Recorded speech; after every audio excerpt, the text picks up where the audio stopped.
Welcome back to another video, and in today's video we have our WWE WrestlePalooza results and review. This is the first show of the new ESPN era, and yeah, after a 5-match show which had a lot of big names on this show, I do think it delivered, but I think also some things I wish delivered a little bit more and a little bit of a change up of the card order maybe, but overall still a great night. But yeah, what do you think? Yeah, definitely not my favorite pay-per-view of the year from the WWE side of things this year, but there definitely was some great things on this card that I am excited to get into. Yeah, we kick things straight off with the first match, and that is Brock Lesnar taking on John Cena. We obviously have this build since SummerSlam, and this match was kind of pretty short. It was mainly just a finisher spam almost, but in the end, Brock Lesnar managed to get the win here, and yeah. Yeah, John Cena got a little bit of offense in here, but yeah, it was like you said, kind of a finisher spam. Not much to really talk about here. Obviously, Paul Heyman kind of got an introduction for Brock Lesnar. I guess that was pretty cool. Notable thing to talk about here. Maybe he'll join the Vision at some point. Maybe Paul Heyman will betray the Vision. I guess we'll kind of see as far as that goes in the future. But I do think John Cena will likely get another match with Brock, and he'll probably get his win back. I would like to think so, at least. Maybe in a tag team kind of way or something. Or I don't really know what they'll do, but I just feel like Cena will get his win back. At least I hope so. But yeah, I definitely am not looking forward to seeing them in singles action with each other again if that's the direction they're going. Yeah, it feels like you said, kind of things aren't finished between these two. Now that Paul Heyman, for whatever reason, is going to be aligning himself with Brock Lesnar and Seth Rollins, it feels like we might get a Brock and Seth match somewhere down the line. I could see that maybe being at a Survivor Series potentially, but with John Cena, this might not be the end. With John Cena only having 5 more dates left, I don't know if I want to waste another date with a Brock Lesnar match really. This match wasn't bad by any means, but also wasn't good or great, so I wish this is kind of the end, and I hope that there's not much to go off of this, because yeah, I don't really want to see a match wasted for this John Cena farewell tour on Brock Lesnar again. Yeah. Then next up, we had a tag team match between the Usos and the Vision. But before the match started and earlier in the night, we seen both teams kind of getting each other's face and they were pushing each other. And one man was called upon to be the special guest referee, and that was LA Knight. He came out and was the special guest referee for this match. But in the end, Bronson Reed and Braun Breaker managed to get the win over the Usos. Yeah, this match, it wasn't anything special. Obviously, the Usos are known for their tag team matches, and they are one of the better tag teams in just wrestling in general. But I feel like this one didn't really live up to the hype. Not a lot to really go on about here. Jey Uso did get busted open at some point during the match. I guess that's pretty cool because that doesn't really happen that often in the WWE, and to see it happen on Jey Uso is a little bit surprising.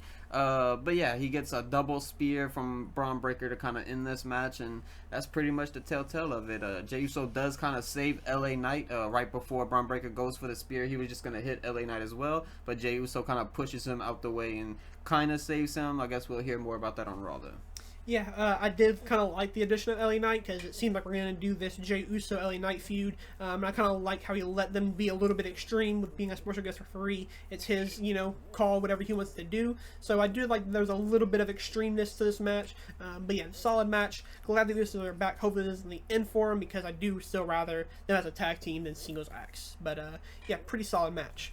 But let's get to the big things, and that was the vacant Women's World Championship on the line between Stephanie Vaquer and Io Sky, and Stephanie Vaquer is your new Women's World Champion. Yeah, and I'm just going to start this off with just the one negative I have, and the one negative I have is just that I do feel like it didn't necessarily meet my expectation. I was expecting to get my mind blown throughout this match, and it's to be some kind of incredible, crazy match similar to what we got with Hangman, Adam Page, and Kyle Fletcher early in the night on the AEW side of things. However, it didn't really get to that level, didn't really meet that height that I was hoping for, but now that that's done, this was an amazing match. This was very, very good. Stephanie Vaquer showed why she is one of the best. She proved that she is part of that top collection of women in all of professional wrestling. And yeah, in my opinion, these are the number 1 and 2 best women's wrestlers on the planet. And yeah, this was just an amazing show from Io Sky as well, especially when she takes off the knee pads and she's trying to alright, I threw everything at this woman and she will not go down for the 3 count. I just got to figure out something to kind of finish this off. She tries that. Didn't really work out for her. But yeah, this was incredible. Yeah, Stephanie getting the win here. Definitely kind of surprises me. I definitely thought maybe Io would get the win here just to continue kind of where they left off before Liv got the title back and stuff like that. But yeah, I do am really happy for Stephanie Vaquer. She's obviously one of the best, has one of the best years this year among all wrestlers in the industry. So yeah, great year for her. Glad she gets to continue that now. It was also a really cool moment after the match. She wins the belt, and the first person she gives it to is her dad, who is the first time seeing her wrestle, I think, ever, or maybe at least in WWE. But yeah, really cool moment. You can tell she was very emotional about it. And it was a nice little moment for her to get this big moment. Yeah, and then her and Io also kind of shared a moment in the middle of the ring, kind of bowing down to each other, showing their appreciation to each other. Kind of felt like we was going to get an Asuka Kairi Sane spot coming in at that point, because I felt like, oh, she hasn't really liked when she was showing love to other women wrestlers in the locker room. So I kind of felt like that was going to happen, but I guess we'll kind of save that for our Monday Night Raw in the future. But yeah, really good match. Like I said, all that negative stuff aside, this was an incredible match. I just kind of had a little bit higher expectation for this one, but that being said, it's still 4.5 or better.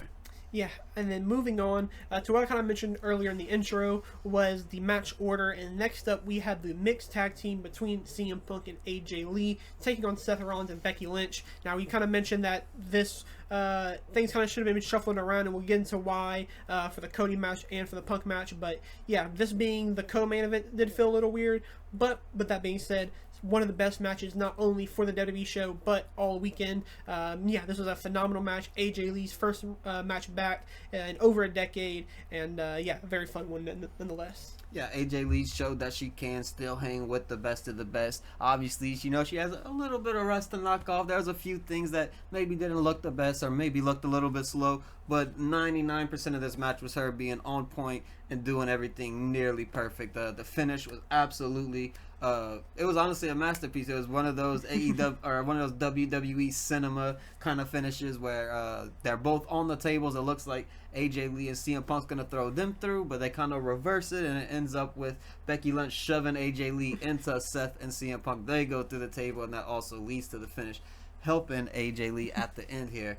But yeah, there was a lot of kind of interactions with the men and the women where Seth Rollins would grab AJ Lee, pull him off, Punk would get mad, he would grab Becky. There's a lot of that kind of thing going on here. But I feel like the in-between time where like the men were going at each other on the outside while the women were going on the inside, I feel like they did a really good job, and it kept it entertaining because this was a 30-minute match. The first maybe 7 minutes or so, basically everything until the AJ tag in, I feel like it was a little bit slow, but once that hot tag came in, the match really picked up and stepped up to that next level, and this is why CM Punk is one of the best in the world, I feel like.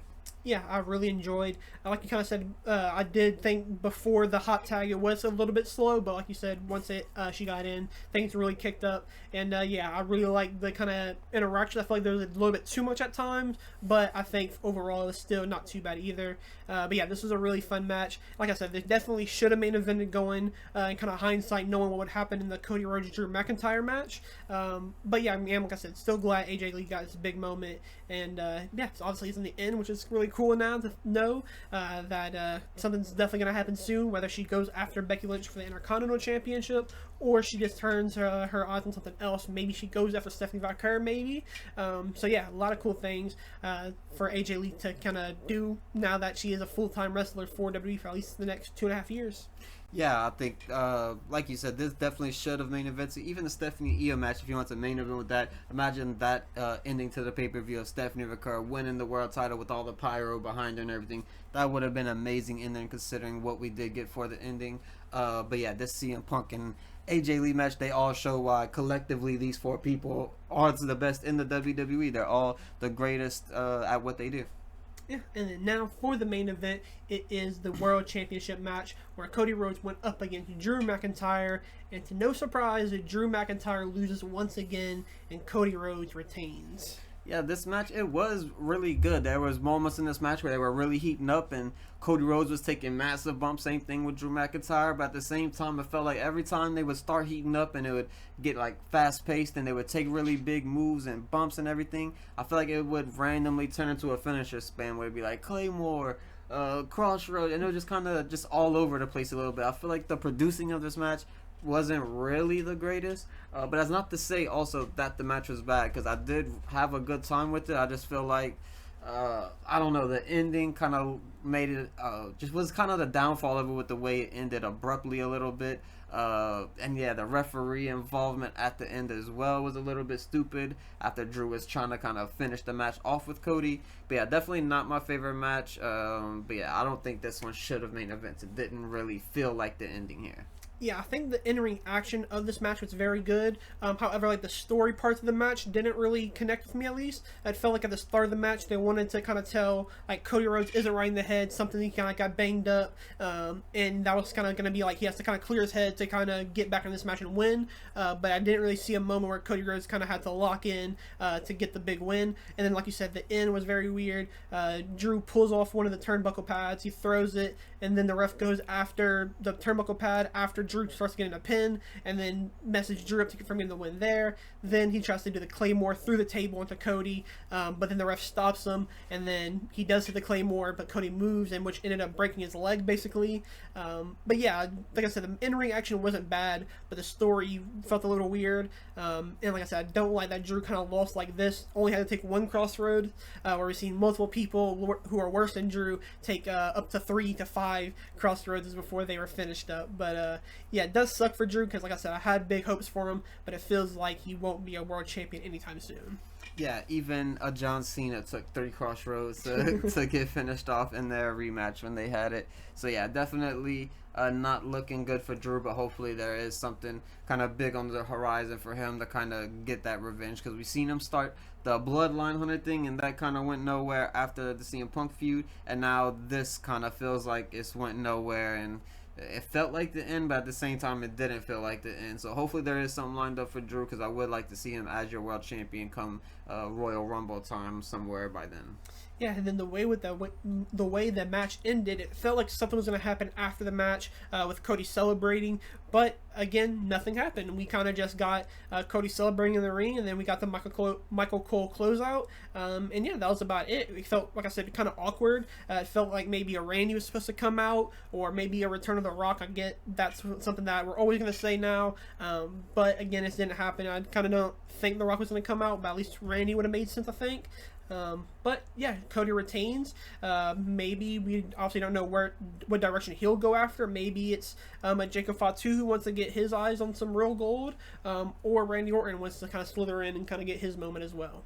Yeah, but yeah, we really hope that, maybe the Cody Rhodes doesn't have to main event every time. We've seen this happen to CM Punk in the past at Bad Blood last year with the Drew McIntyre match, matter of fact. And now it feels like the same thing kind of happened this year, where it was like he is the bigger story here. He has the better match here. He has everything about what he has going on is the better thing. Should have been the main event, but he didn't get it. So hopefully they start putting a little bit more respect on CM Punk's name here.